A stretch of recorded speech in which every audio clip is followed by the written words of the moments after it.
the way to use the mobile first experience.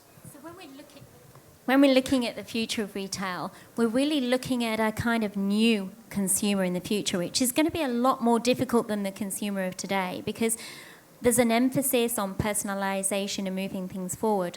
I mean, Phil, in your expertise, can you tell us a little bit about what you think the new consumer is going to look like in the future?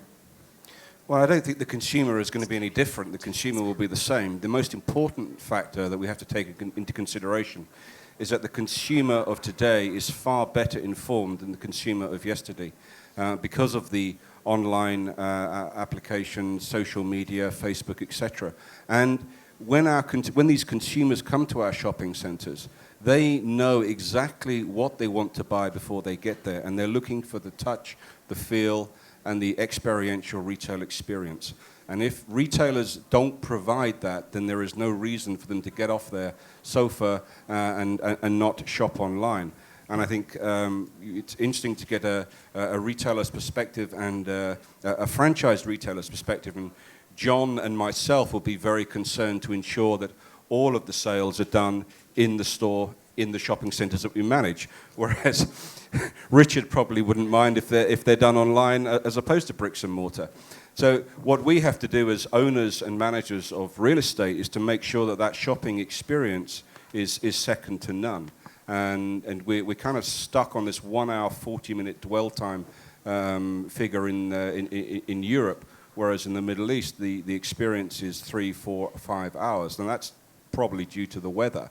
But they are far better at making sure that the shopping experience is a whole day out experience, because it involves great food, great leisure, great entertainment, as well as a great retail experience. And I think one other thing on the consumer, one thing that the retailers have to, and this is a personal experience I had just a few weeks ago, in a shopping centre, went into one particular brand, they didn't have what we wanted, we went home and purchased it online. Now that, if I was the owner of that shopping centre, I'd be very concerned, because that's a retail sale that I have lost the turnover rent on. Went into another retailer, they didn't have the product in store, but guess what?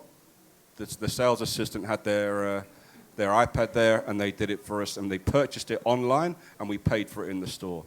That's, I think, the message for retailers, that retailers have to make sure that they are capturing absolutely every single available spend and not letting it disappear online. And our responsibility as owners of real estate and managers of real estate is to make sure that we are creating that platform for retailers to excel, but also providing the right shopping experiential experience. So retail really has moved from once being location, location, location to this experiential factor, and looking at what can be more about the living experience.